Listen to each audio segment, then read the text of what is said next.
बिछोडको पीडामाथि आँधी हुरी चलेको ठाउँसम्म पुगेपछि धेरै बेर रोएँ म।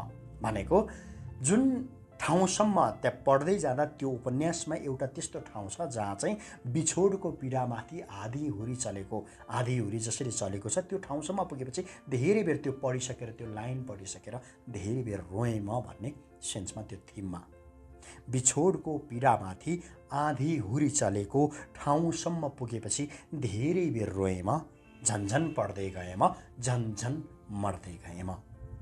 अन्त्यसम्म पुग्नलाई भनेको त्यो उपन्यासको अन्त्यसम्म पुग्नलाई मेरो केही लागेन। अन्त्यसम्म पुग्नलाई मेरो केही लागेन।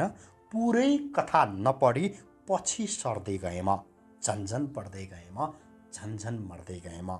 आफ्नै मनको उपन्यास पढ्दै पढ्दै गएँ म झन्झन पढ्दै गएँ म झन्झन मर्दै गएँ म।